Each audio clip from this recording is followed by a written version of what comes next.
हाँ जी, good morning प्यारे विद्यार्थियों। बेटा अज का जिहड़ा अपना लैक्चर है पंजाबी लिटरेचर के BA भाग 3 के लिए आपां शुरू की हुई है। बेटा पंजाबी काव्य संग्रह की जिहड़ी काव्यलड़ी है उस दे विच अज आपां भगत रविदास जी दी रचनावां नूं अगे करते हैं। हाँ जी, अज उन्हां दी 7वीं रचना का विषय वस्तु है जिहड़ा वो करन जा रहे हैं। बेटा आपां कहाँ पयो जो तन पयो छिन छिन। हाँ जी, इहदा विषय वस्तु है कहाँ पयो जो तन पयो छिन छिन। शब्द गुरु रविदास जी की रचना है। इसका विषय वस्तु प्रभु चरना के मिलाप का फल है। इसका विषय वस्तु की है बेटा? प्रभु चरना के मिलाप का फल है।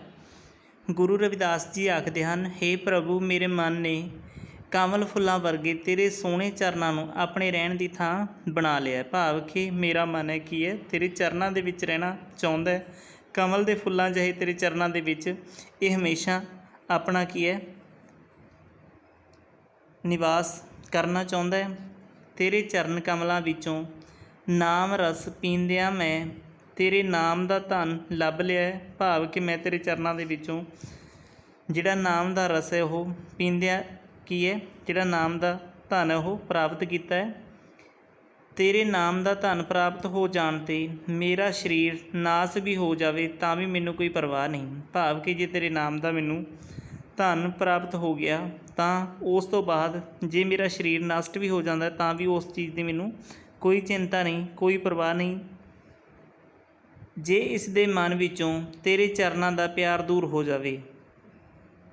भाव कि फिर यह जिहड़ा मन है वह घबराएगा। तेरे सेवक उदों ही घबराएगा जे इस दे मन विचों तेरे चरनां का प्यार दूर हो जाए। भाव कि तेरे सेवक नूं घबराहट उस समय ही होएगी जदों तुहाडे चरण कमलों के विच निवास स्थान ना प्राप्त होया। भाव कि तुहाडे चरण छोह जदों प्राप्त होई तां इस नूं किसी चीज़ की भी जिहड़ी चिंता वो नहीं हैगी। सौख विपता ते धन आदि माया के परदे मनुख की मत्त उत्ते पए रहिंदे हन, जिन्हां दे कारण बेटा की है मनुख हमेशा संसारिक झंझटां दे विच फसिया रहिंदा है। सौख दे विच, विपता दे विच ते धन दे विच। ठीक है ना।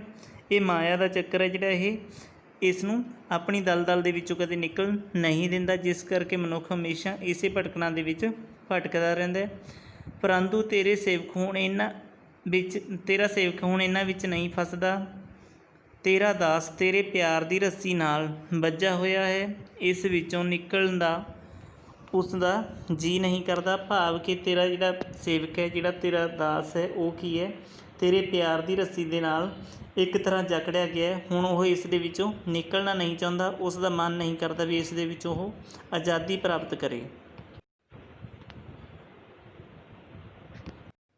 हाँ जी बेटा, अगे उन्होंने रचना 8वीं माटी को पुतरा कैसे नाचत। भाव कि मिट्टी का एक पुतला मनुख है जिहड़ा वो किस तरह नच रहा है, काहदे नाल?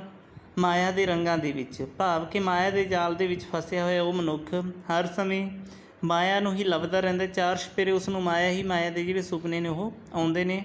इसे दे विच वो गलतान होया अपनी जिहड़ी उम्र है वो बर्बाद कर लैंदा है। माटी को पुतरा कैसे नाचत शब्द गुरु रविदास जी की रचना है। इसका विषय परमात्मा का प्यार है, जिसनों अपनाउण नाल मनुख माया की खुआरी तो बच जाता है। भाव कि माया की जिहड़ी खज्जल खुआरी हुंदी है, माया दे नाल उस खज्जल खुआरी तो मनुख की है बच जाता है जदों परमात्मा का प्यार उसनूं प्राप्त हो जाए। माया के मोह विच फस के मिट्टी का पुतला रूप मनुख किहा हासोहीणा हो के नच रहा है। भाव कि मनुख की है माया के जाल दे विच फस के बेटा एक हासोहीणी स्थिति दे विच नच रहा है। यह चार छपेरे माया नूं ही ढूंढता है। ये चार छपेरे माया ही माया लभ रहा। भाव कि इस नूं माया तो बिना होर कोई सोझी नहीं। माया दियां ही गल्लां सुनता है, माया कमाउण दियां ही गल्लां करता है, हर वेले माया की खातर दौड़िया फिरता है। भाव कि यह माया दियां ही गल्लां सुननियां इहनूं चंगियां लगदियां ने ते माया कमाउणी ही इसनूं चंगी लगदी है। भाव कि माया कमाउण तो बिना इहनूं होर कोई किसी काम की सोझी नहीं, किसी काम की सोच नहीं आई ते माया खातर ही ये इस संसार दे विच भज्जिया दौड़िया फिरदा है। जदों इसनूं कुछ धन मिल जाता है तो यह हंकार करन लग पैंदा है, पर जे गवाच जाए तो रोंदा ते दुखी हो हुंदा है।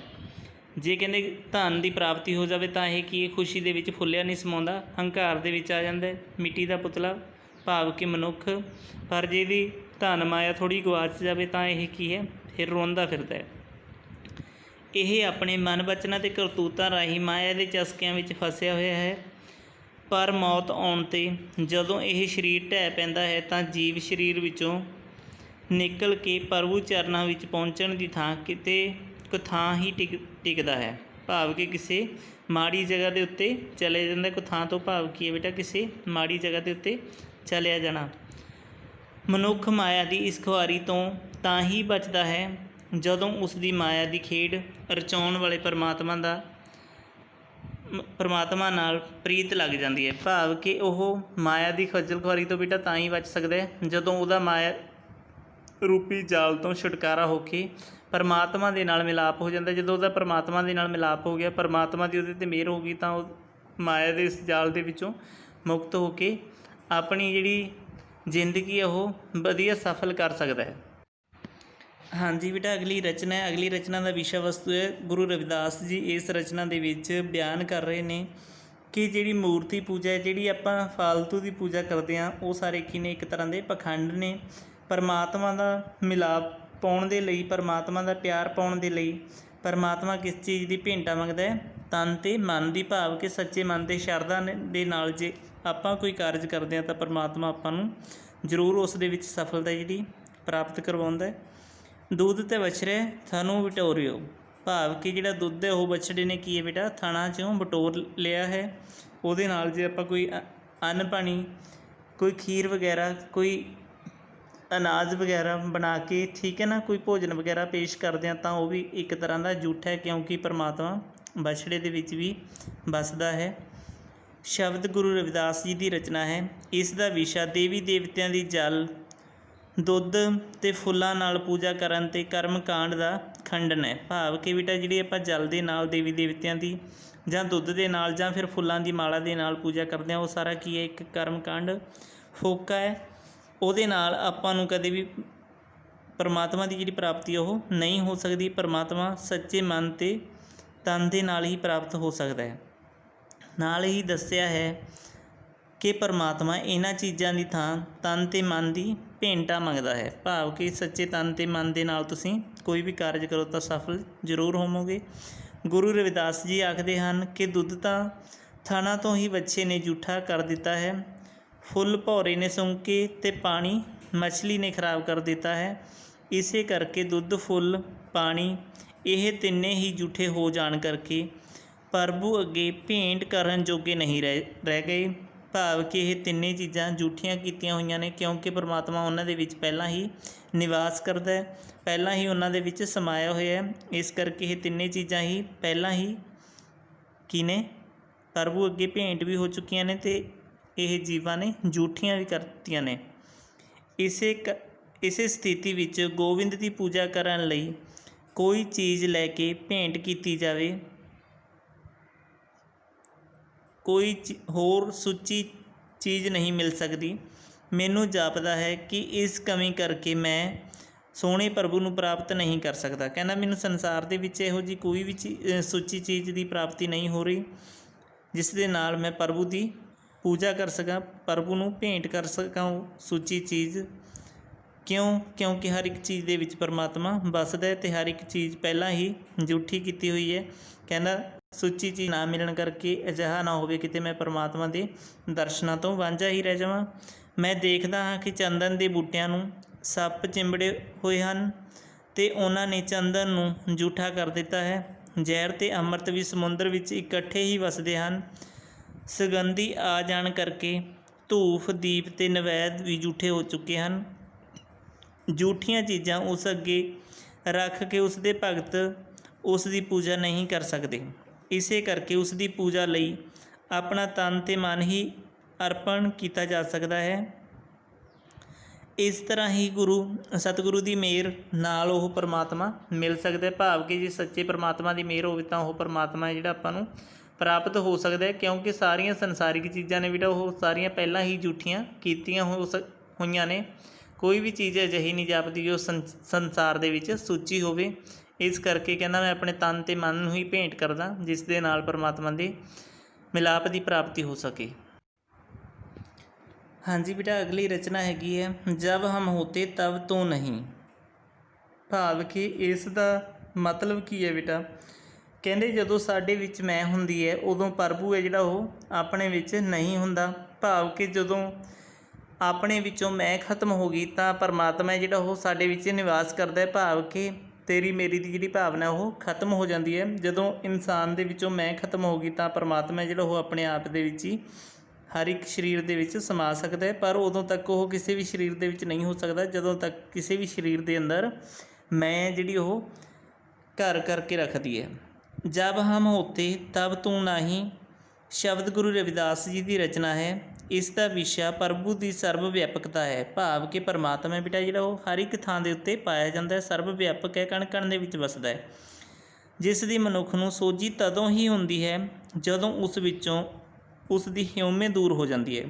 ਕਹਿੰਦੇ ਇਸ ਚੀਜ਼ ਦੀ ਸੋਝੀ, ਇਸ ਚੀਜ਼ ਦੀ ਅਕਲ ਮਨੁੱਖ ਨੂੰ ਫੇਰ ਹੀ ਆਉਂਦੀ ਹੈ ਜਦੋਂ ਉਸ ਦੇ ਵਿੱਚੋਂ ਜਿਹੜੀ ਹਿਊਮੇ ਹੈ, ਹੰਕਾਰ ਹੈ, ਜਿਹੜਾ ਉਹ ਖਤਮ ਹੋ ਜਾਂਦਾ ਹੈ। ਗੁਰੂ ਰਵਿਦਾਸ ਜੀ ਮਾਧੋ ਨੂੰ ਸੰਬੋਧਨ ਕਰਦੇ ਹੋਏ ਕਹਿੰਦੇ ਹਨ ਕਿ ਅਸਾਂ ਜੀਵਾਂ ਨੂੰ ਕੁਝ ਅਜਿਹਾ ਭੁਲੇਖਾ ਪਿਆ ਹੋਇਆ ਹੈ ਕਿ ਜਗਤ ਤੇਰੇ ਨਾਲੋਂ ਕੋਈ ਵੱਖਰੀ ਹੋਂਦ ਹੈ, ਕਿ ਜਗਤ ਦੇ ਵਿੱਚ ਤੇਰਾ ਜਿਹੜਾ ਨਿਵਾਸ ਸਥਾਨ ਹੈ ਉਹ ਕੋਈ ਵੱਖਰੀ ਥਾਂ ਦੇ ਉੱਤੇ ਹੈ।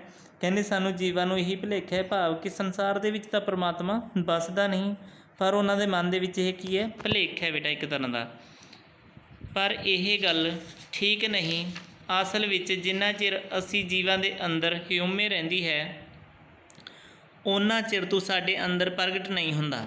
ਕਹਿੰਦੇ ਇਹ ਗੱਲ ਠੀਕ ਨਹੀਂ ਕਿ ਪਰਮਾਤਮਾ ਦਾ ਜਿਹੜਾ ਨਿਵਾਸ ਸਥਾਨ ਹੈ ਉਹ ਜਗਤ ਦੇ ਵਿੱਚ ਨਹੀਂ ਹੈਗਾ। ਭਾਵ ਕਿ ਪਰਮਾਤਮਾ ਜਿਹੜਾ ਬੇਟਾ ਉਹ ਸੰਸਾਰ ਦੇ ਵਿੱਚ, ਇਸ ਜਗਤ ਦੇ ਵਿੱਚ ਵੱਸਦਾ ਹੈ। ਠੀਕ ਹੈ ਨਾ? ਕਹਿੰਦੇ ਇਹ ਸਾਡੀ ਗਲਤਫਹਿਮੀ ਹੈ, ਇਹ ਸਾਡੀ ਕੀ ਹੈ? ਗਲਤੀ ਹੈ, ਸਾਡਾ ਭੁਲੇਖਾ ਹੈ। ਕਹਿੰਦੇ ਅਸਲ ਦੇ ਵਿੱਚ ਪਰਮਾਤਮਾ ਉਨਾ ਚਿਰ ਨਹੀਂ ਰਹਿੰਦਾ ਜਿੰਨਾ ਚਿਰ ਸਾਡੇ ਅੰਦਰ ਹਿਊਮੇ ਹੁੰਦੀ ਹੈ, ਪਰ ਜਦ ਤੋਂ ਪ੍ਰਤੱਖ ਹੁੰਦਾ ਹੈ ਤਦ ਸਾਡੀ ਮੈਂ ਦੂਰ ਹੋ ਜਾਂਦੀ ਹੈ। ਕਹਿੰਦੇ ਜਦੋਂ ਤੂੰ ਸਾਡੇ ਵਿੱਚ ਹੁੰਦਾ ਤਾਂ ਸਾਡੇ ਵਿੱਚ ਉਹ ਮੈਂ ਜਿਹੜੀ ਨਹੀਂ ਹੁੰਦੀ। ਇਹ ਸਮਝ ਆ ਜਾਂਦੀ ਹੈ ਕਿ ਜਿਵੇਂ ਭਾਰੀ ਤੂਫਾਨ ਆਉਣ ਨਾਲ ਸਮੁੰਦਰ ਲਹਿਰਾਂ ਨਾਲ ਨਕਾ ਨਕ ਭਰ ਜਾਂਦਾ ਹੈ, ਪਰ ਅਸਲ ਵਿੱਚ ਇਹ ਲਹਿਰਾਂ ਸਮੁੰਦਰ ਦੇ ਪਾਣੀ ਵਿੱਚ ਹੀ ਹੁੰਦੀਆਂ ਹਨ। ਕਹਿੰਦੇ ਜਿਹੜੀਆਂ ਲਹਿਰਾਂ ਨੇ ਬੇਟਾ ਇਹ ਸਮੁੰਦਰ ਦੇ ਪਾਣੀ ਤੋਂ ਹੀ ਪੈਦਾ ਹੁੰਦੀਆਂ ਨੇ, ਅਤੇ ਜਦੋਂ ਤੂਫਾਨ ਹੈ ਜਿਹੜਾ ਖਤਮ ਹੋ ਜਾਂਦਾ ਹੈ ਤਾਂ ਉਹ ਲਹਿਰਾਂ ਨੇ ਜਿਹੜੀਆਂ ਫਿਰ ਉਸ ਦੇ ਵਿੱਚ ਸਮਾ ਜਾਂਦੀਆਂ ਨੇ। ਤਿਵੇਂ ਇਹ ਸਾਰੇ ਜੀਅ ਜੰਤ ਤੇਰੇ ਆਪਣਾ ਹੀ ਵਿਕਾਸ ਹਨ। ਭਾਵ ਕਿ ਸਮੁੰਦਰ ਦੀਆਂ ਲਹਿਰਾਂ ਦੀ ਤਰ੍ਹਾਂ ਹੀ ਨੇ, ਤੇਰੇ ਵਿੱਚੋਂ ਹੀ ਪੈਦਾ ਹੋਏ ਨੇ। ਜਿਵੇਂ ਕੋਈ ਰਾਜਾ ਆਪਣੇ ਤਖ਼ਤ ਉੱਤੇ ਸੌਂ ਜਾਏ ਅਤੇ ਸੁਪਨੇ ਵਿੱਚ ਮੰਗਤਾ ਬਣ ਜਾਏ ਅਤੇ ਰਾਜ ਹੁੰਦਿਆਂ ਸੁਣਦਿਆਂ ਉਹ ਸੁਪਨੇ ਵਿੱਚ ਰਾਜ ਤੋਂ ਵਿਛੜ ਕੇ ਦੁਖੀ ਹੁੰਦਾ ਹੈ, ਇਵੇਂ ਹੀ ਹੇ ਮਾਧੋ ਤੈਨੂੰ ਵਿਛੜ ਕੇ ਸਾਡਾ ਜੀਵਾਂ ਦਾ ਬੁਰਾ ਹਾਲ ਹੁੰਦਾ ਹੈ। ਭਾਵ ਕਿ ਇਸੇ ਤਰ੍ਹਾਂ ਜਿਸ ਤਰ੍ਹਾਂ ਕੋਈ ਰਾਜੇ ਦੇ ਹੱਥੋਂ ਕੋਈ ਰਾਜ ਭਾਗ ਖੁੱਸ ਜਾਂਦਾ ਹੈ ਅਤੇ ਉਹ ਰਾਜ ਭਾਗ ਖੁੱਸਣ ਤੋਂ ਬਾਅਦ ਉਹਦੀ ਹਾਲਤ ਜਿਹੜੀ ਆਪਾਂ ਕਹਿੰਦੇ ਹਾਂ ਵੀ ਕਮਲਿਆਂ ਵਰਗੀ ਹੋ ਸਕਦੀ ਹੈ।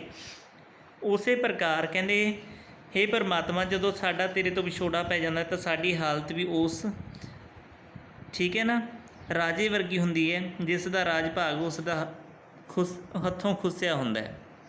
ਜਿਵੇਂ ਰੱਸੀ ਅਤੇ ਸੱਪ ਦਾ ਦ੍ਰਿਸ਼ਟਾਂਤ ਹੈ, ਜਿਵੇਂ ਸੋਨੇ ਤੋਂ ਬਣੇ ਅਨੇਕਾਂ ਕੜੇ ਵੇਖ ਕੇ ਭੁਲੇਖਾ ਪੈ ਜਾਏ ਸੋਨਾ ਹੀ ਕਈ ਕਿਸਮ ਦਾ ਹੁੰਦਾ ਹੈ, ਇਵੇਂ ਹੀ ਸਾਨੂੰ ਭੁਲੇਖਾ ਪਿਆ ਹੋਇਆ ਹੈ ਕਿ ਸੰਸਾਰ ਵੱਖਰਾ ਹੈ, ਪਰ ਤੂੰ ਮੈਨੂੰ ਕੁਝ ਭੇਤ ਜਣਾ ਦਿੱਤਾ ਹੈ। ਭਾਵ ਕਿ ਕੁਝ ਜਾਣਕਾਰੀ ਜਿਹੜੀ ਉਹ ਦੇ ਦਿੱਤੀ ਹੈ। ਹੁਣ ਮੈਂ ਇਸ ਕਰਕੇ ਆਖਦਾ ਨਹੀਂ ਕਿ ਜਗਤ ਤੇਥੋਂ ਵੱਖਰੀ ਹਸਤੀ ਹੈ। ਕਹਿੰਦੇ ਹੁਣ ਮੈਂ ਇਸ ਕਰਕੇ ਆਖ ਨਹੀਂ ਸਕਦਾ ਕਿ ਜਗਤ ਹੈ ਜਿਹੜਾ ਇੱਕ ਵੱਖਰੀ ਹਸਤੀ ਹੈ। ਭਾਵ ਕਿ ਤੂੰ ਜਗਤ ਤੋਂ ਸੰਸਾਰ ਤੋਂ ਅਲੱਗ ਰਹਿਣਾ। ਮੈਨੂੰ ਸਮਝ ਲੱਗ ਗਈ ਹੈ ਕਿ ਤੂੰ ਅਨੇਕਾਂ ਰੂਪ ਬਣਾ ਕੇ ਸਾਰਿਆਂ ਵਿੱਚ ਬੈਠਾ ਜਗਤ ਦੇ ਰੰਗ ਮਾਣ ਰਿਹਾ ਹੈ। ਕਹਿੰਦੇ ਹੁਣ ਮੈਨੂੰ ਸੋਝੀ ਆ ਚੁੱਕੀ ਹੈ ਕਿ ਤੂੰ ਹਰ ਇੱਕ ਜੀਵ ਦੇ ਵਿੱਚ ਅਨੇਕਾਂ ਰੂਪ ਧਾਰ ਕੇ ਅਲੱਗ-ਅਲੱਗ ਧਾਰਮਿਕ ਸਥਾਨਾਂ ਦੇ ਵਿੱਚ ਕੀ ਹੈ ਇਸ ਜਗਤ ਦੀ ਜਿਹੜੀ ਰੰਗਤ ਉਹ ਮਾਣ ਰਿਹਾ। ਸੰਸਾਰ ਵਿੱਚ ਜੋ ਕੁਝ ਵਰਤ ਰਿਹਾ ਉਹ ਤੇਰੀ ਰਜ਼ਾ ਵਿੱਚ ਹੀ ਹੋ ਰਿਹਾ। ਭਾਵ ਕਿ ਸੰਸਾਰ ਦੇ ਵਿੱਚ ਜੋ ਕੁਝ ਵੀ ਵਾਪਰ ਰਿਹਾ, ਜੋ ਕੁਝ ਹੋ ਰਿਹਾ ਉਹ ਤੇਰੀ ਭਾਣੇ ਦੇ ਅਨੁਸਾਰ ਹੀ ਹੋ ਰਿਹਾ।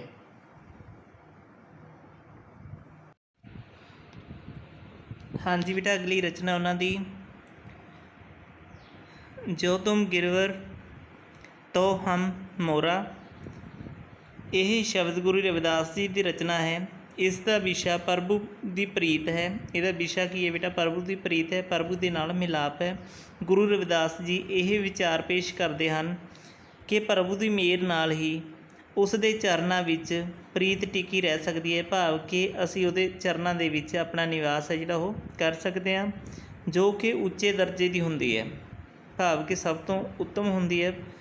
ਭਗਤ ਰਵਿਦਾਸ ਜੀ ਮਾਧੋ ਨੂੰ ਸੰਬੋਧਨ ਕਰਦੇ ਹੋਏ ਕਹਿੰਦੇ ਹਨ ਕਿ ਜੇ ਤੂੰ ਮੇਰੇ ਨਾਲੋਂ ਪਿਆਰ ਨਾ ਤੋੜੇ ਤਾਂ ਮੈਂ ਵੀ ਨਹੀਂ ਤੋੜਾਂਗਾ।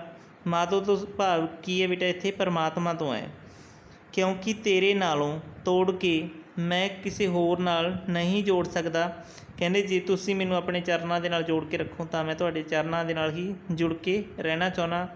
ਮੈਂ ਇਸ ਚਰਨਾਂ ਦੇ ਨਾਲੋਂ ਦੂਰ ਨਹੀਂ ਹੋਣਾ ਚਾਹੁੰਦਾ, ਕਿਉਂਕਿ ਤੁਹਾਡੇ ਨਾਲੋਂ ਦੂਰ ਹੋ ਕੇ ਜਿਹੜੀ ਮੇਰੀ ਹਸਤੀ ਹੈ ਜਿਹੜੀ ਉਹ ਕੁਝ ਵੀ ਨਹੀਂ, ਭਾਵ ਕਿ ਮੇਰਾ ਆਪਣਾ ਆਪ ਹੈ ਜਿਹੜਾ ਉਹ ਖਤਮ ਹੋ ਸਕਦਾ ਹੈ,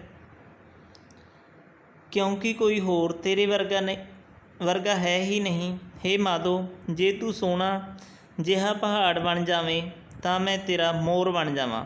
ਭਾਵ ਕਿ ਜੇ ਤੂੰ ਇੱਕ ਸੋਹਣਾ ਜਿਹਾ ਪਹਾੜ ਬਣ ਜਾਵੇਂ ਤਾਂ ਮੈਂ ਕੀ ਹੈ? ਤੇਰਾ ਇੱਕ ਮੋਰ ਬਣ ਜਾਵਾਂ।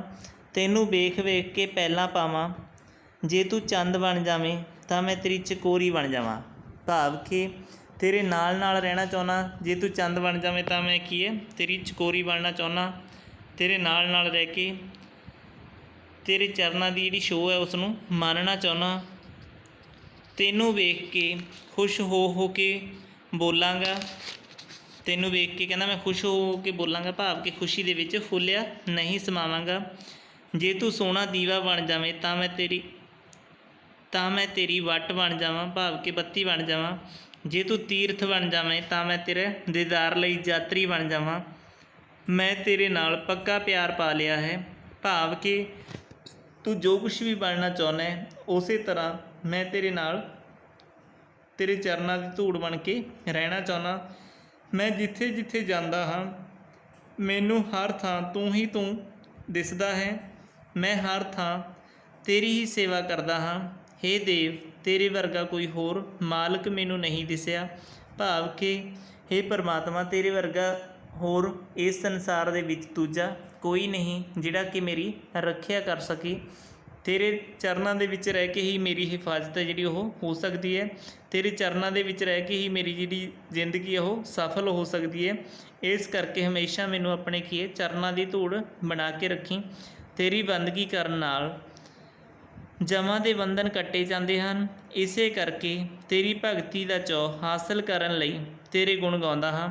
ਕਹਿੰਦੇ ਤੇਰੀ ਭਗਤੀ ਕਰਨ ਦੇ ਨਾਲ ਜਿਹੜੇ ਜਮਾਂ ਦੇ ਬੰਧਨ ਨੇ ਉਹ ਕੀ ਨੇ? ਕੱਟੇ ਜਾਂਦੇ ਨੇ। ਇਸੇ ਕਰਕੇ ਮੈਂ ਹਮੇਸ਼ਾ ਕੀ ਹੈ? ਤੇਰੇ ਗੁਣ ਗਾਉਂਦਾ ਰਹਿੰਦਾ ਹਾਂ, ਤੇਰੀ ਭਗਤੀ ਤੇਰੀ ਵਡਿਆਈ ਕਰਦਾ ਰਹਿੰਦਾ ਹਾਂ। ਹਾਂਜੀ ਬੇਟਾ, ਅਗਲੀ ਰਚਨਾ ਉਹਨਾਂ ਦੀ 12ਵੀਂ ਰਚਨਾ ਜਲ ਕੀ ਭੀਤ ਪਵਨ ਕਾ ਫੰਦਾ ਪਵਨ ਕਾ ਥੰਬਾ। ਜਲ ਕੀ ਭੀਤ ਪਵਨ ਕਾ ਥੰਬਾ ਸ਼ਬਦ ਗੁਰੂ ਰਵਿਦਾਸ ਜੀ ਦੀ ਰਚਨਾ ਹੈ। ਇਸ ਦਾ ਵਿਸ਼ਾ ਸੰਸਾਰ ਦੀ ਨਾਸਮਾਨਤਾ ਹੈ।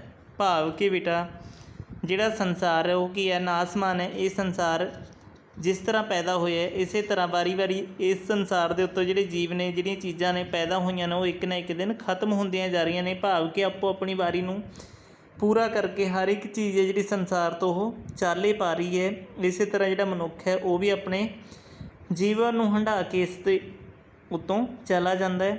ਹਾਂਜੀ, ਗੁਰੂ ਰਵਿਦਾਸ ਜੀ ਆਖਦੇ ਹਨ ਕਿ ਮਨੁੱਖ ਨੂੰ ਵੰਡਾਂ ਵਿਤਕਰਿਆਂ ਵਿੱਚ ਨਹੀਂ ਪੈਣਾ ਚਾਹੀਦਾ। ਭਾਵ ਕਿ ਜਾਤ ਪਾਤ ਜਾਂ ਹੋਰ ਭੇਦਭਾਵ, ਠੀਕ ਹੈ ਨਾ, ਮਨੁੱਖੀ ਜਾਤੀ ਦੇ ਵਿੱਚ ਬਹੁਤ ਸਾਰੇ ਜਿਹੜੇ ਭੇਦਭਾਵ ਨੇ ਉਹ ਪਾਏ ਜਾਂਦੇ ਨੇ। ਉਹਨਾਂ ਭੇਦਭਾਵਾਂ ਤੋਂ ਕੀ ਹੈ? ਬਚਣ ਦੀ ਲੋੜ ਹੈ। ਗੁਰੂ ਜੀ ਇਹੀ ਸਿੱਖਿਆ ਦੇ ਰਹੇ ਨੇ, ਕਹਿੰਦੇ ਇਹਨਾਂ ਦੇ ਵਿੱਚ ਆਪਾਂ ਨੂੰ ਪੈ ਕੇ ਆਪਣਾ ਸਮਾਂ ਜਿਹੜਾ ਉਹ ਬਰਬਾਦ ਨਹੀਂ ਕਰਨਾ ਚਾਹੀਦਾ, ਕਿਉਂਕਿ ਉਸ ਦਾ ਜੀਵਨ ਇਸ ਤਰ੍ਹਾਂ ਥੋੜ੍ਹਾ ਚਿਰ ਹੈ। ਭਾਵ ਕਿ ਉਹ ਥੋੜ੍ਹੀ ਜਿਹੀ ਜ਼ਿੰਦਗੀ ਮਿਲੀ ਹੈ ਉਸ ਨੂੰ। ਜਿਵੇਂ ਰੁੱਖਾਂ ਉੱਤੇ ਪੰਛੀਆਂ ਦਾ ਡੇਰਾ ਸਿਰਫ ਰਾਤ ਲਈ ਹੁੰਦਾ ਹੈ, ਜੀਵ ਪੰਛੀ ਵਿਚਾਰਾ ਉਸ ਸਰੀਰ ਵਿੱਚ ਵਸ ਰਿਹਾ ਹੁੰਦਾ ਹੈ ਜਿਸ ਦੀ ਕੰਧ ਮਾਨੋ ਪਾਣੀ ਦੀ ਹੈ, ਜਿਸ ਦੀ ਥੰਮੀ ਹਵਾ ਰੂਪੀ ਸੁਆਸਾਂ ਦੀ ਹੈ। ਮਾਂ ਦੀ ਰੱਤ ਅਤੇ ਪਿਓ ਦੇ ਵੀਰਜ ਦਾ ਜਿਸ ਨੂੰ ਗਾਰਾ ਲੱਗਾ ਹੋਇਆ ਹੈ। ਹੱਡ ਮਾਸ ਨਾੜੀਆਂ ਦਾ ਪਿੰਜਰ ਬਣਿਆ ਹੋਇਆ ਹੈ, ਇਹ ਕਿਸੇ ਵੀ ਸਮੇਂ ਖਤਮ ਹੋ ਸਕਦਾ ਹੈ। ਭਾਵ ਕਿ ਜਿਹੜਾ ਆਪਣਾ ਸਰੀਰ ਹੈ ਬੇਟਾ, ਇਹ 5 ਤੱਤਾਂ ਤੋਂ ਬਣਿਆ ਹੋਇਆ, ਠੀਕ ਹੈ ਨਾ। ਮਾਤਾ ਪਿਤਾ ਨੇ ਆਪਾਂ ਨੂੰ ਜਨਮ ਦਿੱਤਾ ਹੈ ਅਤੇ ਇੱਕ ਨਾ ਇੱਕ ਦਿਨ ਇਹ ਖਤਮ ਹੋ ਜਾਣਾ ਹੈ। ਭਾਵ ਕਿ ਇਹਦਾ ਕੋਈ ਭਰੋਸਾ ਨਹੀਂ ਇਹ ਕਿਸ ਸਮੇਂ ਖਤਮ ਹੋ ਜਾਵੇ। ਇਸੇ ਕਰਕੇ ਆਪਾਂ ਨੂੰ ਇਹ ਵੰਡਾਂ ਵਿਤਕਰਿਆਂ ਦੇ ਵਿੱਚ ਆਪਣਾ ਜਿਹੜਾ ਜੀਵਨ ਹੈ ਉਹ ਬਰਬਾਦ ਨਹੀਂ ਕਰਨਾ ਚਾਹੀਦਾ।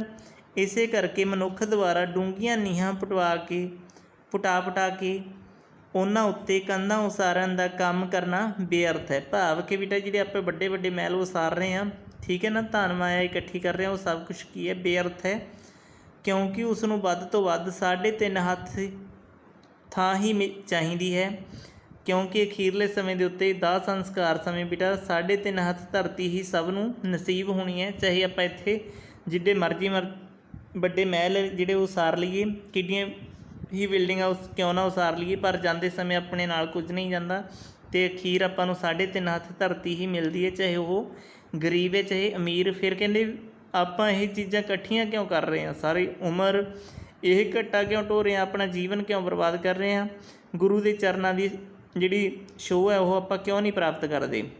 ਬੰਦਾ ਸਿਰ ਉੱਤੇ ਵੰਗ ਕੇ ਵਾਲ ਸੰਵਾਰ ਕੇ ਵਿੰਗੀ ਪੱਗ ਬੰਨ੍ਹਦਾ ਹੈ, ਪਰ ਸ਼ਾਇਦ ਉਸ ਨੂੰ ਕਦੇ ਇਹ ਚੇਤਾ ਨਹੀਂ ਆਇਆ ਕਿ ਇਹ ਸਰੀਰ ਹੀ ਕਿਸੇ ਦਿਨ ਸੁਆਹ ਦੀ ਢੇਰੀ ਹੋ ਜਾਏਗਾ। ਇਹ ਉੱਚੇ ਮਹਿਲ ਮਾੜੀਆਂ ਅਤੇ ਸੁੰਦਰ ਇਸਤਰੀ ਦਾ ਮਾਣ ਕਰਦਾ ਹੈ ਅਤੇ ਪ੍ਰਭੂ ਦਾ ਨਾਮ ਵਿਸਾਰ ਕੇ ਮਨੁੱਖਾ ਜਨਮ ਦੀ ਖੇਡ ਹਾਰ ਰਿਹਾ ਹੈ। ਭਾਵ ਕਿ ਉਹਦੇ ਮਨ ਦੇ ਵਿੱਚ ਪ੍ਰਭੂ ਦਾ ਨਾਮ ਕਦੇ ਆਇਆ ਹੀ ਨਹੀਂ, ਜਿਸ ਨੂੰ ਉਹ ਵਿਸਾਰ ਕੇ ਕੀ ਹੈ, ਹਰ ਇੱਕ ਸੰਸਾਰਿਕ ਚੀਜ਼ਾਂ ਦਾ ਮਾਣ ਕਰ ਰਿਹਾ, ਜਦ ਕਿ ਇਹ ਬਹੁਤ ਗਲਤ ਹੈ। ਹਾਂਜੀ, ਅੱਗੇ ਹੈਗੇ ਆ ਗੁਰੂ ਰਵਿਦਾਸ ਜੀ ਆਖਦੇ ਹਨ,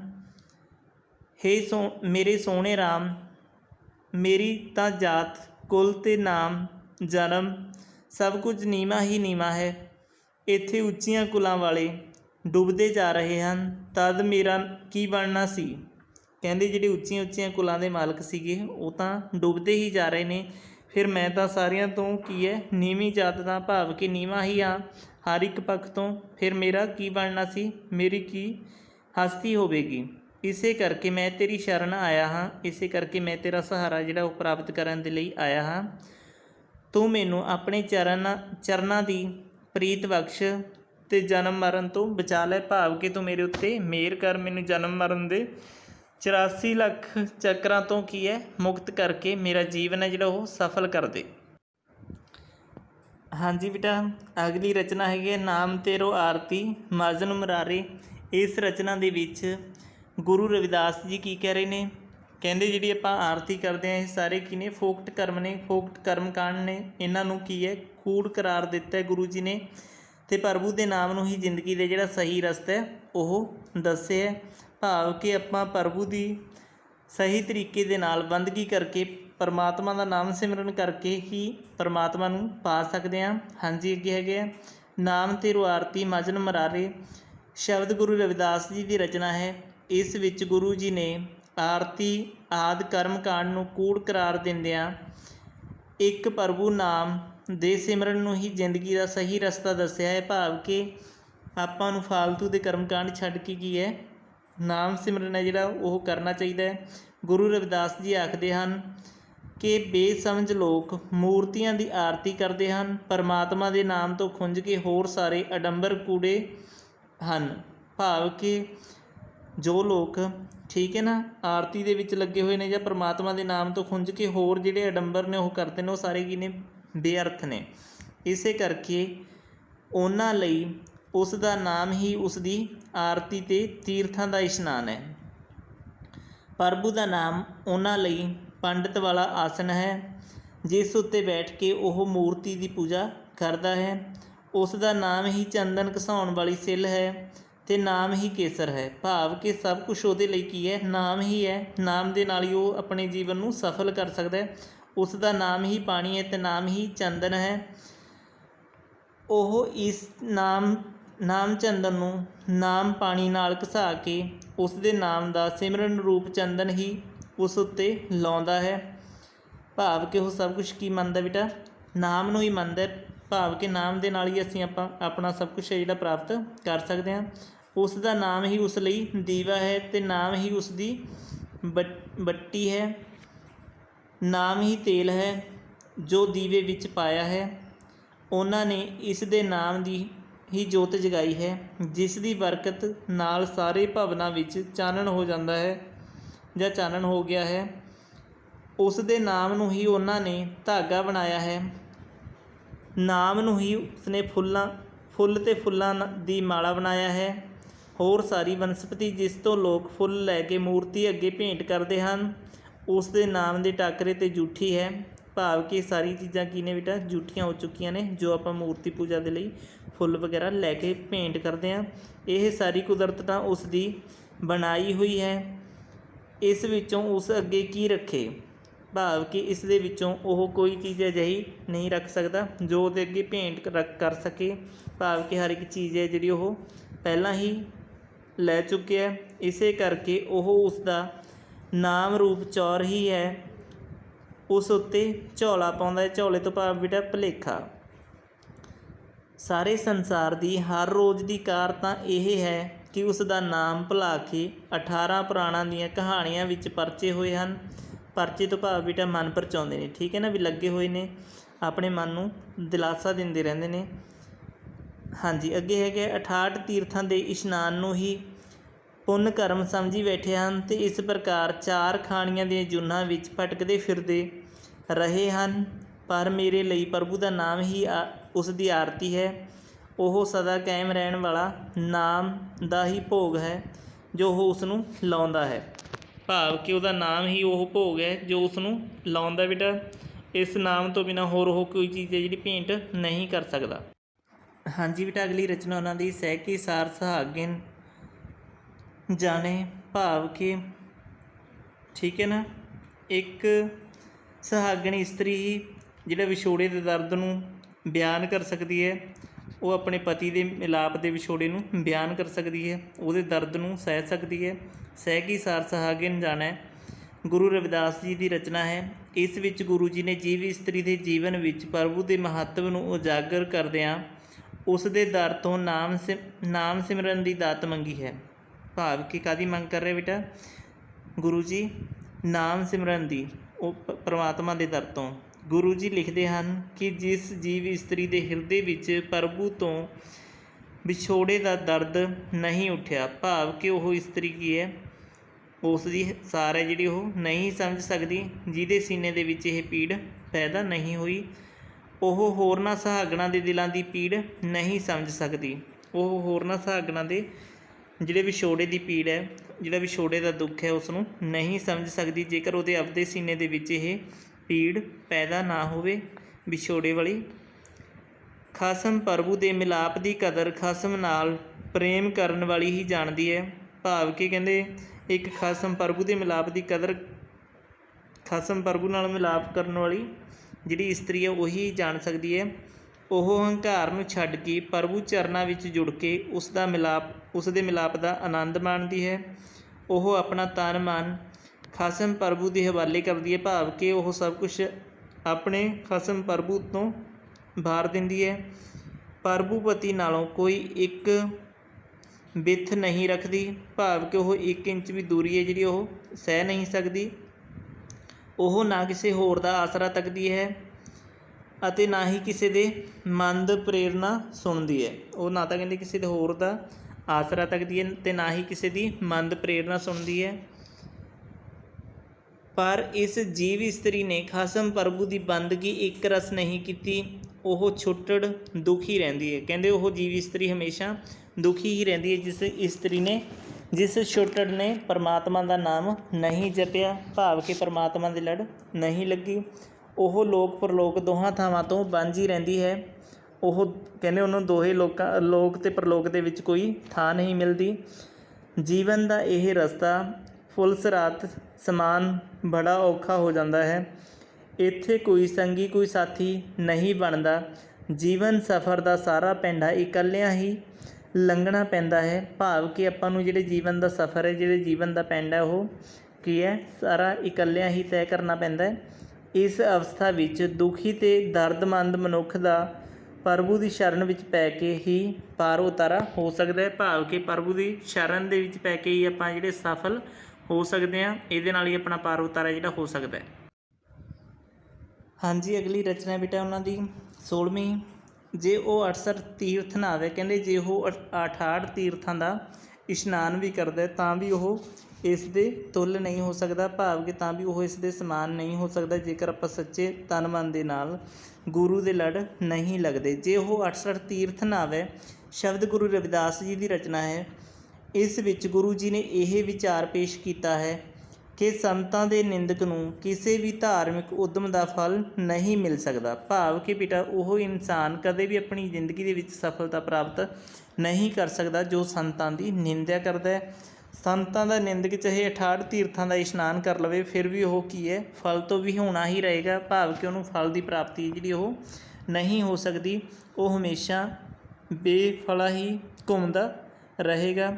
ਗੁਰੂ ਰਵਿਦਾਸ ਜੀ ਫਰਮਾਉਂਦੇ ਹਨ ਕਿ ਸੰਤ ਅਰਥਾਤ ਗੁਰਮੁਖ ਦੀ ਨਿੰਦਿਆ ਕਰਨ ਵਾਲਾ ਮਨੁੱਖ ਸੰਸਾਰ ਦੀਆਂ ਨਿਵਾਣਾਂ ਵਿੱਚੋਂ ਪਾਰ ਨਹੀਂ ਲੰਘ ਸਕਦਾ। ਭਾਵ ਕਿ ਉਹ ਹਮੇਸ਼ਾ ਨੀਵੀਆਂ ਥਾਵਾਂ ਦੇ ਉੱਤੇ, ਨਿਵਾਣਾਂ ਦੇ ਉੱਤੇ ਹੀ ਘੁੰਮਦਾ ਰਹਿੰਦਾ ਹੈ, ਉਹ ਸਦਾ ਨਰਕ ਵਿੱਚ ਹੀ ਪਿਆ ਰਹਿੰਦਾ ਹੈ। ਜੇ ਕੋਈ ਮਨੁੱਖ 68 ਤੀਰਥਾਂ ਦਾ ਇਸ਼ਨਾਨ ਕਰੇ, ਜੇ 12 ਸ਼ਿਵਲਿੰਗਾਂ ਦੀ ਪੂਜਾ ਕਰੇ, ਜੇ ਲੋਕਾਂ ਦੇ ਭਲੇ ਲਈ ਖੂਹ ਤਲਾਬ ਲਗਵਾਵੇ, ਪਰ ਜੇ ਉਹ ਸੰਤਾਂ ਦੀ ਨਿੰਦਿਆ ਕਰਦਾ ਹੈ ਤਾਂ ਉਹ ਸਾਰੀ ਉਹਦੀ ਮਿਹਨਤ ਬੇਅਰਥ ਜਾਂਦੀ ਹੈ। ਭਾਵ ਕਿ ਬੇਟਾ ਜੇ ਉਹ ਪੁੰਨ ਦੇ ਲਈ, ਲੋਕਾਂ ਦੇ ਭਲੇ ਦੇ ਲਈ, ਠੀਕ ਹੈ ਨਾ, ਭਲੇ ਦੇ ਕੰਮ ਵੀ ਕਰਦਾ ਹੈ, ਖੂਹ ਵਗੈਰਾ ਲਗਵਾਉਂਦਾ ਹੈ, ਜਾਂ 12 ਸ਼ਿਵਲਿੰਗਾਂ ਦੀ ਪੂਜਾ ਕਰਦਾ ਹੈ, ਜਾਂ 68 ਤੀਰਥਾਂ ਦਾ ਇਸ਼ਨਾਨ ਕਰਦਾ ਹੈ, ਤਾਂ ਉਹ ਸਾਰੀਆਂ ਚੀਜ਼ਾਂ ਉਹਦੇ ਲਈ ਬੇਅਰਥ ਨੇ ਜੇਕਰ ਉਹ ਨਿੰਦਿਆ ਕਰਦਾ ਹੈ। ਜੇ ਕੋਈ ਮਨੁੱਖ ਤੀਰਥ 'ਤੇ ਜਾ ਕੇ ਗ੍ਰਹਿਣ ਦਾ ਇਸ਼ਨਾਨ ਕਰੇ, ਗਹਿਣਿਆਂ ਸਮੇਤ ਆਪਣੀ ਵਹੁਟੀ ਬ੍ਰਾਹਮਣਾਂ ਨੂੰ ਦਾਨ ਕਰ ਦੇਵੇ ਅਤੇ ਸਾਰੀਆਂ ਸਿਮਰਤੀਆਂ ਧਿਆਨ ਨਾਲ ਸੁਣੇ, ਪਰ ਜੇ ਉਹ ਸੰਤਾਂ ਦੀ ਨਿੰਦਿਆ ਕਰਦਾ ਹੈ ਤਾਂ ਉਹ ਸਾਰੇ ਕੰਮਾਂ ਤੋਂ ਕੋਈ ਲਾਭ ਨਹੀਂ ਮਿਲ ਸਕਦਾ। ਭਾਵ ਕਿ ਬੇਟਾ ਇਹ ਸਾਰੇ ਕਾਰਜ ਉਹਦੇ ਲਈ ਕੀ ਨੇ, ਬੇਅਰਥ ਨੇ ਜੇਕਰ ਉਹ ਕਿਸੇ ਨਿੰਦਿਆ ਦੇ ਵਿੱਚ ਪੈਂਦਾ, ਕਿਸੇ ਦੀ ਨਿੰਦਿਆ ਚੁਗਲੀ ਕਰਦਾ ਹੈ। ਜੇ ਕੋਈ ਮਨੁੱਖ ਠਾਕਰਾਂ ਨੂੰ ਕਈ ਤਰ੍ਹਾਂ ਦੇ ਭੋਗ ਲਵਾਵੇ, ਜ਼ਮੀਨ ਦਾ ਦਾਨ ਕਰੇ ਅਤੇ ਸੰਸਾਰ ਵਿੱਚ ਸ਼ੋਭਾ ਖੱਟੇ, ਜੇ ਆਪਣਾ ਨੁਕਸਾਨ ਕਰਾ ਕੇ ਵੀ ਦੂਜਿਆਂ ਦੇ ਕੰਮ ਸੰਵਾਰੇ, ਤਾਂ ਵੀ ਉਹ ਜੇ ਸੰਤਾਂ ਦੀ ਨਿੰਦਿਆ ਕਰਦਾ ਹੈ ਤਾਂ ਕਈ ਜੂਨਾਂ ਵਿੱਚ ਭਟਕਦਾ ਰਹਿੰਦਾ ਹੈ। ਕਹਿੰਦੇ ਦਾਨ ਪੁੰਨ ਦੇ ਕੰਮ ਕਰਕੇ ਵੀ, ਲੋਕਾਂ ਦੇ ਭਲੇ ਦੇ ਕੰਮ ਕਰਕੇ ਵੀ ਜੇ ਉਹ ਸੰਤਾਂ ਦੀ ਨਿੰਦਿਆ ਕਰਦਾ ਹੈ ਤਾਂ ਵੀ ਉਹ ਕੀ ਹੈ, ਕਈ ਜੂਨਾਂ ਦੇ ਵਿੱਚ ਭਟਕਦਾ ਫਿਰਦਾ ਰਹਿੰਦਾ ਹੈ, ਤਾਂ ਵੀ ਉਹਨੂੰ ਮੁਕਤੀ ਜਿਹੜੀ ਪ੍ਰਾਪਤ ਨਹੀਂ ਹੋ ਸਕਦੀ। ਮਨੁੱਖ ਬਾਹਰੋਂ ਭਾਵੇਂ ਕਈ ਧਾਰਮਿਕ ਕੰਮ ਕਰੇ, ਪਰ ਜੇ ਮਨੁੱਖ ਸੰਤ ਦੀ ਨਿੰਦਿਆ ਕਰਦਾ ਹੈ ਤਾਂ ਉਸ ਦੇ ਧਾਰਮਿਕ ਕੰਮ ਇੱਕ ਠੱਗੀ ਹੀ ਹੈ, ਤਾਂ ਉਹਨਾਂ ਦੇ ਧਾਰਮਿਕ ਕੰਮ ਬੇਟਾ ਇੱਕ ਪ੍ਰਕਾਰ ਦੀ ਠੱਗੀ ਹੀ ਮੰਨੇ ਜਾਣਗੇ। ਅਜਿਹਾ ਮਨੁੱਖ ਕੁਕਰਮੀ ਹੈ ਅਤੇ ਨਰਕ ਵਿੱਚ ਪਿਆ ਰਹਿੰਦਾ ਹੈ। ਅਜਿਹਾ ਮਨੁੱਖ ਕੀ ਹੈ, ਕਹਿੰਦੇ ਕੁਕਰਮੀ ਹੁੰਦਾ ਅਤੇ ਹਮੇਸ਼ਾ ਕਾਹਦੇ ਵਿੱਚ ਪਿਆ ਰਹਿੰਦਾ, ਨਰਕਾਂ ਵਿੱਚ ਹੀ ਪਿਆ ਰਹਿੰਦਾ। ਹਾਂਜੀ ਬੇਟਾ, ਅਗਲੀ ਰਚਨਾ ਉਹਨਾਂ ਦੀ ਪੜ੍ਹੀਏ ਗੁਣੀਏ ਨਾਮ ਸਭ ਸੁਣੀਏ। ਗੁਰੂ ਰਵਿਦਾਸ ਜੀ ਦੀ ਰਚਨਾ ਹੈ। ਪੜ੍ਹੀਏ ਗੁਣੀਏ ਨਾਮ ਸਭ ਸੁਣੀਏ ਸ਼ਬਦ ਗੁਰੂ ਰਵਿਦਾਸ ਜੀ ਦੀ ਰਚਨਾ ਹੈ। ਇਸ ਦਾ ਵਿਸ਼ਾ ਵਿਕਾਰਾਂ ਵਿੱਚ ਫਸੇ ਹੋਏ ਮਨੁੱਖ ਦੀ ਭਟਕਣ ਅਤੇ ਹਿਊਮੇ ਹੈ। ਭਾਵ ਕਿ ਜੋ ਮਨੁੱਖ ਵਿਕਾਰਾਂ ਦੇ ਵਿੱਚ ਫਸੇ ਹੋਏ, ਠੀਕ ਹੈ ਨਾ, ਭਟਕਦੇ ਰਹਿੰਦੇ ਨੇ ਅਤੇ ਹੰਕਾਰ ਦੇ ਵਿੱਚ ਰਹਿੰਦੇ ਨੇ, ਉਸ ਚੀਜ਼ ਦਾ ਜਿਹੜਾ ਵਿਸ਼ਾ ਵਸਤੂ ਇਹ ਬਿਆਨ ਕੀਤਾ ਗਿਆ, ਜਿਸ ਕਾਰਨ ਉਹ ਇਹ ਸਮਝਣ ਤੋਂ ਅਸਮਰੱਥ ਰਹਿੰਦਾ ਹੈ ਕਿ ਪਰਮਾਤਮਾ ਦਾ ਨਾਮ ਹੀ ਉਸ ਦਾ ਅਸਲ ਸਹਾਰਾ, ਪੂੰਜੀ ਅਤੇ ਜਿੰਦ ਜਾਨ ਹੈ। ਕਹਿੰਦੇ ਇਹਨਾਂ ਚੀਜ਼ਾਂ ਦੇ ਸਦਕਾ ਉਹ ਮਨੁੱਖ ਹਮੇਸ਼ਾ ਕਿਹਦੇ ਵਿੱਚ ਫਸਿਆ ਰਹਿੰਦਾ ਬੇਟਾ, ਮੋਹ ਮਾਇਆ ਦੇ ਚੱਕਰਾਂ ਦੇ ਵਿੱਚ ਹੀ ਫਸਿਆ ਰਹਿੰਦਾ ਹੈ। ਇਸ ਚੀਜ਼ ਨੂੰ ਸਮਝਣ ਤੋਂ ਅਸਮਰੱਥ ਰਹਿੰਦਾ ਹੈ ਕਿ ਪਰਮਾਤਮਾ ਦਾ ਨਾਮ ਹੀ ਉਹਦੇ ਲਈ ਸਭ ਕੁਝ ਹੈ, ਅਤੇ ਉਹ ਪਰਮਾਤਮਾ ਦੇ ਨਾਮ ਨੂੰ ਭੁਲਾ ਕੇ ਆਪਣੀ ਜ਼ਿੰਦਗੀ ਦੇ ਵਿੱਚ, ਠੀਕ ਹੈ ਨਾ, ਚੱਕਰਾਂ ਦੇ ਵਿੱਚ ਫਸਿਆ ਰਹਿੰਦਾ ਹੈ। ਗੁਰੂ ਰਵਿਦਾਸ ਜੀ ਆਖਦੇ ਹਨ ਕਿ ਕਾਮ, ਕ੍ਰੋਧ, ਮਾਇਆ, ਹੰਕਾਰ ਅਤੇ ਈਰਖਾ ਸਾੜਾ, ਇਹਨਾਂ ਪੰਜਾਂ ਨੇ ਰਲ ਕੇ ਸਭ ਜੀਵਾਂ ਦੇ ਆਤਮਿਕ ਗੁਣਾਂ ਨੂੰ ਲੁੱਟ ਲਿਆ ਹੈ। ਭਾਵ ਕਿ ਬੇਟਾ ਇਹ ਕੀ ਨੇ, 5 ਚੋਰ ਨੇ। ਇਸ ਲਈ ਨਿਤਾਣੇ ਹੋ ਜਾਣ ਕਰਕੇ ਜੀਵਾਂ ਦੇ ਅੰਦਰੋਂ ਸਹਿਮ ਦੀ ਗੰਢ ਨਹੀਂ ਖੁੱਲ੍ਹਦੀ। ਭਾਵ ਕਿ ਉਹਨਾਂ ਦੇ ਅੰਦਰ ਇੱਕ ਡਰ ਦੀ ਜਿਹੜੀ ਗੰਢ ਉਹ ਵੱਜੀ ਹੋਈ ਹੈ। ਇਹਨਾਂ ਚੋਰਾਂ ਦੇ ਕਾਰਨ ਹੀ ਉਹਨਾਂ ਦੀ ਜਿਹੜੀ ਆਤਮਾ ਉਹ ਸਹਿਮੀ ਹੋਈ ਹੈ। ਹਰ ਥਾਂ 'ਤੇ ਸਭ ਜੀਵ ਪ੍ਰਭੂ ਦਾ ਨਾਮ ਪੜ੍ਹਦੇ ਹਨ, ਵਿਚਾਰਦੇ ਅਤੇ ਸੁਣਦੇ ਹਨ, ਪਰ ਕਾਮਾਦਾਇਕ ਦੇ ਕਾਰਨ ਮਨ ਵਿੱਚ ਸਹਿਮ ਦੀ ਗੰਢ ਬਣੀ ਰਹਿਣ ਕਰਕੇ ਉਹਨਾਂ ਦੇ ਅੰਦਰ ਪ੍ਰਭੂ ਦਾ ਪਿਆਰ ਪੈਦਾ ਨਹੀਂ ਹੁੰਦਾ। ਬੇਟਾ ਇਹਨਾਂ ਵਿਕਾਰਾਂ ਦੇ ਕਾਰਨ ਕੀ ਹੈ, ਪ੍ਰਭੂ ਦਾ ਨਾਮ ਹੈ ਜਿਹੜਾ ਆਪਾਂ ਨੂੰ, ਠੀਕ ਹੈ ਨਾ, ਪ੍ਰਾਪਤ ਨਹੀਂ ਹੁੰਦਾ, ਭਾਵ ਕਿ ਆਪਾਂ ਪ੍ਰਭੂ ਦੇ ਲੜ ਨਹੀਂ ਲੱਗ ਪਾਉਂਦੇ। ਇਹ ਵਿਕਾਰ ਨੇ ਜਿਹੜੇ ਹਮੇਸ਼ਾ ਆਪਾਂ ਨੂੰ ਸੰਸਾਰਿਕ ਝੰਜਟਾਂ ਦੇ ਵਿੱਚ ਹੀ ਉਲਝਾ ਕੇ ਰੱਖਦੇ ਨੇ ਅਤੇ ਆਪਣਾ ਮਨ ਹੈ ਜਿਹੜਾ ਉਹ ਕਦੇ ਸਾਫ਼ ਨਹੀਂ ਹੋਣ ਦਿੰਦੇ। ਇਹ ਪੈਦਾ ਵੀ ਹੋਵੇ ਕਿਸੇ ਤਰ੍ਹਾਂ, ਕਹਿੰਦੇ ਜੇ ਇਹ ਪ੍ਰਭੂ ਦਾ ਨਾਮ ਹੈ ਪੈਦਾ ਵੀ ਹੋਵੇ ਤਾਂ ਉਹ ਕਿਸ ਤਰ੍ਹਾਂ, ਕਾਮਾਂਦਾਇਕ ਦੇ ਕਾਰਨ ਮਨ ਦੇ ਨਾਲ ਪ੍ਰਭੂ ਦੀ ਛੋਹ ਨਹੀਂ ਬਣਦੀ। ਜਦ ਤੱਕ ਲੋਹਾ ਪਾਰਸ ਨਾਲ ਛੂਹੇ ਨਾ ਤਦ ਤੱਕ ਸ਼ੁੱਧ ਸੋਨਾ ਨਹੀਂ ਬਣ ਸਕਦਾ। ਤਦ ਤੱਕ ਕਹਿੰਦੇ ਉਹ ਸ਼ੁੱਧ ਸੋਨਾ ਜਿਹੜਾ ਉਹ ਨਹੀਂ ਬਣ ਸਕਦਾ, ਜਦੋਂ ਤੱਕ ਉਹ ਪਾਰਸ ਦੇ ਨਾਲ ਛੂਹਦਾ ਨਹੀਂ। ਕਾਮਾਂਦਾਇਕ ਦੀ ਲੁੱਟ ਦੇ ਕਾਰਨ ਜੀਵਾਂ ਦੇ ਅੰਦਰੋਂ ਕਿਸੇ ਵੇਲੇ ਵੀ ਇਹ ਸਮਝ ਨਹੀਂ ਹਟਦੀ ਕਿ ਅਸੀਂ ਬੜੇ ਕਵੀ ਹਾਂ, ਚੰਗੀ ਕੁਲ ਵਾਲੇ ਹਾਂ, ਵਿਦਵਾਨ ਹਾਂ, ਜੋਗੀ ਹਾਂ, ਸੰਨਿਆਸੀ ਹਾਂ, ਗਿਆਨਵਾਨ ਹਾਂ, ਗੁਣਵਾਨ ਹਾਂ, ਸੂਰਮੇ ਹਾਂ ਜਾਂ ਦਾਤੇ ਹਾਂ। ਜਿਹੜੇ ਵੀ ਪਾਸੇ ਜੀਵ ਪਏ ਉਸੇ ਦਾ ਹੀ ਮਾਣ ਹੋ ਜਾਂਦਾ ਹੈ। ਜਿਨ੍ਹਾਂ ਜੀਵਾਂ ਨੂੰ ਕਾਮਾਂਦਾਇਕ ਨੇ ਲੁੱਟ ਲਿਆ ਹੈ ਉਹ ਸਾਰੇ ਹੀ ਕਾਮਲਿਆਂ ਵਾਂਗ ਗਲਤੀ ਖਾ ਰਹੇ ਹਨ। ਇਹ ਨਹੀਂ ਸਮਝਦੇ ਕਿ ਜ਼ਿੰਦਗੀ ਦਾ ਅਸਲ ਆਸਰਾ ਜਿੰਦ ਜਾਨ ਅਤੇ ਧਨ ਪ੍ਰਭੂ ਦਾ ਨਾਮ ਹੀ ਹੈ। ਭਾਵ ਕਿ ਉਹ ਲੋਕਾਂ ਨੂੰ ਸਮਝ ਨਹੀਂ ਆਉਂਦੀ ਬੇਟਾ, ਉਹਨਾਂ ਲੋਕਾਂ ਨੂੰ ਪਤਾ ਨਹੀਂ ਲੱਗਦਾ ਕਿ ਅਸਲੀ ਸਹਾਰਾ ਕੀ ਹੈ, ਆਪਣਾ ਪ੍ਰਭੂ ਦਾ ਨਾਮ ਹੀ ਹੈ। ਪ੍ਰਭੂ ਦੇ ਨਾਮ ਤੋਂ ਬਿਨਾਂ ਆਪਾਂ ਨੂੰ ਹੋਰ ਕੋਈ ਚੀਜ਼ ਹੈ ਜਿਹੜੀ ਉਹ ਸਹਾਰਾ ਨਹੀਂ ਦੇ ਸਕਦੀ। ਹਾਂਜੀ, ਅਗਲੀ ਰਚਨਾ ਬੇਟਾ ਇਹਨਾਂ ਦੀ ਖਟ ਕਰਮ ਕੁਲ ਸੰਯੁਕਤ ਹੈ। ਇਹ ਸ਼ਬਦ ਗੁਰੂ ਰਵਿਦਾਸ ਜੀ ਦੀ ਰਚਨਾ ਹੈ। ਇਸ ਵਿੱਚ ਗੁਰੂ ਜੀ ਨੇ ਇਹ ਵਿਚਾਰ ਪੇਸ਼ ਕੀਤਾ ਹੈ ਕਿ ਪ੍ਰਭੂ ਦਾ ਸਿਮਰਨ ਵੱਡੇ ਵੱਡੇ ਪਾਪੀਆਂ ਨੂੰ ਤਾਰ ਦਿੰਦਾ ਹੈ। ਭਾਵ ਕਿ ਬੇਟਾ ਜੋ ਮਾੜੇ ਕਰਮ ਕਰਦੇ ਨੇ, ਜੋ ਠੀਕ ਹੈ ਨਾ ਵਿਕਾਰਾਂ ਦੇ ਵਿੱਚ ਫਸੇ ਹੋਏ ਨੇ, ਜੇਕਰ ਉਹ ਪ੍ਰਭੂ ਦੇ ਨਾਮ ਦਾ ਸਹਾਰਾ ਲੈਂਦੇ ਨੇ ਤਾਂ ਪ੍ਰਭੂ ਦਾ ਨਾਮ ਹੈ ਜਿਹੜਾ ਉਹਨਾਂ ਨੂੰ ਪਾਰ ਕਿਨਾਰੇ ਲਗਾ ਸਕਦਾ ਹੈ। ਸਿਮਰਨ ਤੋਂ ਸਖਣਾ ਮਨੁੱਖ ਅਸਲ ਨੀਚ ਹੈ। ਕਹਿੰਦੇ ਜੋ ਮਨੁੱਖ ਸਿਮਰਨ ਤੋਂ ਸਖਣਾ ਹੈ, ਪ੍ਰਭੂ ਦੀ ਭਗਤੀ ਤੋਂ ਸਖਣਾ ਹੈ, ਉਹ ਕੀ ਹੈ, ਇੱਕ ਕਿਸਮ ਦਾ ਨੀਚ ਹੈ। ਚਾਹੇ ਉਹ ਆਪਣੇ ਜੀਵਨ ਦੇ ਵਿੱਚ ਕਿੰਨੀ ਹੀ ਉੱਚੀ ਪਦਵੀ ਕਿਉਂ ਨਾ ਪ੍ਰਾਪਤ ਕਰ ਲਵੇ, ਕਿੱਡਾ ਹੀ ਅਮੀਰ ਕਿਉਂ ਨਾ ਹੋਵੇ, ਅਸਲ ਦੇ ਵਿੱਚ ਅਸਲੀ ਨੀਚ ਉਹ ਹੁੰਦਾ ਹੈ। ਗੁਰੂ ਰਵਿਦਾਸ ਜੀ ਆਖਦੇ ਹਨ ਕਿ ਗਾਲਫ ਮਨ ਨੂੰ ਪ੍ਰਭੂ ਦਾ ਸਿਮਰਨ ਕਰਨਾ ਚਾਹੀਦਾ ਹੈ। ਉਸ ਨੂੰ ਮਹਾਰਿਸ਼ੀ ਵਾਲਮੀਕ ਵੱਲ ਦੇਖਣਾ ਚਾਹੀਦਾ ਹੈ, ਕਿਸ ਤਰ੍ਹਾਂ ਉਹ ਇੱਕ ਨੀਵੀਂ ਜਾਤ ਤੋਂ ਵੱਡੇ ਦਰਜੇ ਉੱਤੇ ਅੱਪੜ ਗਿਆ। ਇਹ ਵਡਿਆਈ ਪਰਮਾਤਮਾ ਦੀ ਭਗਤੀ ਦੇ ਕਾਰਨ ਹੀ ਸੀ। ਕਹਿੰਦੇ ਮਹਾਰਿਸ਼ੀ ਵਾਲਮੀਕ ਨੇ ਐਡੀ ਵੱਡੀ ਵਡਿਆਈ ਪ੍ਰਾਪਤ ਕੀਤੀ, ਐਡੇ ਵੱਡੇ ਉੱਤਮ ਦਰਜੇ ਦੇ ਉੱਤੇ ਪਹੁੰਚ ਗਿਆ। ਇਹ ਸਭ ਕਿਹਦੀ ਵਡਿਆਈ ਸੀ ਬੇਟਾ, ਪਰਮਾਤਮਾ ਦੇ ਨਾਮ ਦੀ ਹੀ ਮਿਹਰ ਸੀ। ਜੇ ਕੋਈ ਮਨੁੱਖ ਉੱਚੀ ਬ੍ਰਾਹਮਣ ਕੁਲ ਦਾ ਹੋਵੇ ਅਤੇ ਨਿਤ 6 ਕਰਮ ਕਰਦਾ ਹੋਵੇ, ਪਰ ਜੇ ਉਹਦੇ ਹਿਰਦੇ ਵਿੱਚ ਪਰਮਾਤਮਾ ਦੀ ਭਗਤੀ ਨਹੀਂ ਤਾਂ ਉਹ ਚੰਡਾਲ ਦੇ ਬਰਾਬਰ ਹੈ। ਕਹਿੰਦੇ ਕੋਈ ਵੀ ਬ੍ਰਾਹਮਣ ਜਿਹੜੇ ਨਿਤ 6 ਕਰਮ ਕਰਦਾ ਹੈ, ਚੰਗੇ ਕਰਮ ਕਰਦਾ ਹੈ, ਜੇਕਰ ਉਹਦੇ ਮਨ ਦੇ ਵਿੱਚ ਕੋਈ ਪਰਮਾਤਮਾ ਦੇ ਪ੍ਰਤੀ ਠੀਕ ਹੈ ਨਾ ਨਾਮ ਦੀ ਭਾਵਨਾ ਨਹੀਂ ਹੈਗੀ, ਪਰਮਾਤਮਾ ਦੀ ਭਗਤੀ ਨਹੀਂ ਹੈਗੀ, ਤਾਂ ਉਹ ਕੀ ਹੈ, ਚੰਡਾਲ ਦੇ ਬਰਾਬਰ ਹੈ। ਜਿਹੜਾ ਕਦੇ ਕੁੱਤਿਆਂ ਦਾ ਵੈਰੀ ਸੀ, ਸਭ ਲੋਕਾਂ ਨਾਲੋਂ ਚੰਡਾਲ ਸੀ, ਪਰ ਉਸਨੇ ਪ੍ਰਭੂ ਨਾਲ ਪਿਆਰ ਕੀਤਾ। ਵਿਚਾਰਾ ਜਗਤ ਉਸ ਦੀ ਕੀ ਵਡਿਆਈ ਕਰ ਸਕਦਾ ਹੈ। ਉਸ ਦੀ ਵਡਿਆਈ ਤਰਲੋਕੀ ਵਿੱਚ ਖਿਲਰ ਗਈ। ਭਾਵ ਕਿ ਜੋ ਪਾਪੀ ਸੀ, ਕੁੱਤਿਆਂ ਨੂੰ ਮਾਰਦਾ ਸੀਗਾ, ਹੈ ਨਾ, ਮਾੜੇ ਚੰਗੇ ਕਰਮ ਕਰਦਾ ਸੀ, ਪਰ ਉਹਨੇ ਪਰਮਾਤਮਾ ਦਾ ਨਾਮ ਜਪਿਆ ਅਤੇ ਉਹਦੀ ਵਡਿਆਈ ਕਿੱਥੇ ਫੈਲ ਗਈ ਬੇਟਾ, ਸਾਰੇ ਜਗਤ ਦੇ ਵਿੱਚ ਫੈਲ ਗਈ, ਸਾਰੇ ਤਰਲੋਕ ਦੇ ਵਿੱਚ ਫੈਲ ਗਈ। ਤਿੰਨਾਂ ਲੋਕਾਂ ਦੇ ਵਿੱਚ ਉਹਦੀ ਵਡਿਆਈ ਜਿਹੜੀ ਉਹ ਗਾਈ ਜਾਣ ਲੱਗੀ। ਅਜਾਮਿਲ, ਪਿੰਗਲਾ, ਸ਼ਿਕਾਰੀ, ਕੁੰਚਰ ਇਹ ਸਾਰੇ ਇਸੇ ਤਰ੍ਹਾਂ ਮੁਕਤ ਹੋ ਕੇ ਪ੍ਰਭੂ ਚਰਨਾਂ ਵਿੱਚ ਜਾ ਪਹੁੰਚੇ। ਜੇ ਅਜਿਹੀ ਭੈੜੀ ਮੱਤ ਵਾਲੇ ਤਰ ਗਏ, ਭਾਵ ਕਿ ਜੇ ਇਹ ਜਿਹੇ ਮਾੜੇ ਕਰਮਾਂ ਕਰਨ ਵਾਲੇ ਮਨੁੱਖ ਤਰ ਸਕਦੇ ਨੇ ਬੇਟਾ, ਤਾਂ ਆਪਾਂ ਵੀ ਪਰਮਾਤਮਾ ਦੇ ਲੜ ਲੱਗ ਕੇ ਤਰ ਸਕਦੇ ਹਾਂ। ਤਾਂ ਮਨੁੱਖ ਸਾਰਾ ਸੰਸਾਰ ਸਾਗਰ ਤੋਂ ਕਿਉਂ ਨਹੀਂ ਪਾਰ ਲੰਘਾਏਗਾ। ਤਾਂ ਕਹਿੰਦੇ ਜਿਹੜਾ ਮਨੁੱਖ ਹੈ ਉਹ ਸੰਸਾਰ ਸਾਗਰ ਤੋਂ ਪਾਰ ਲੰਘ ਸਕਦਾ ਹੈ। ਇਸ ਲਈ ਤੈਨੂੰ ਪ੍ਰਭੂ ਦਾ ਨਾਮ ਸਿਮਰਨ ਕਰਨਾ ਚਾਹੀਦਾ ਹੈ। ਕਹਿੰਦੇ ਸੰਸਾਰ ਸਾਗਰ ਤੋਂ ਪਾਰ ਲੰਘਣ ਦੇ ਲਈ ਬੇਟਾ ਕੀ ਕਰਨਾ ਚਾਹੀਦਾ ਹੈ, ਪ੍ਰਭੂ ਦਾ ਨਾਮ ਹੈ ਜਿਹੜਾ ਉਹ ਕਹਿੰਦੇ ਜਪਣਾ ਚਾਹੀਦਾ ਹੈ। ਇਸ ਕਰਕੇ ਆਪਾਂ ਨੂੰ ਪ੍ਰਭੂ ਦੇ ਚਰਨਾਂ ਦੇ ਵਿੱਚ ਜਿਹੜੀ ਭਗਤੀ ਹੈ ਉਹ ਕਰਨੀ ਚਾਹੀਦੀ ਹੈ। ਹਾਂਜੀ ਬੇਟਾ, ਆਪਣੀਆਂ ਗੁਰੂ ਰਵਿਦਾਸ ਜੀ ਦੀਆਂ ਰਚਨਾਵਾਂ ਨੇ ਜਿਹੜੀਆਂ ਉਹ ਕੰਪਲੀਟ ਹੋ ਗਈਆਂ। ਆਪਾਂ ਅੱਗੇ ਇਹਨਾਂ ਦੀ ਵਿਵਹਾਰਕ ਆਲੋਚਨਾ ਕਰਾਂਗੇ ਅਗਲੇ ਲੈਕਚਰ ਦੇ ਵਿੱਚ।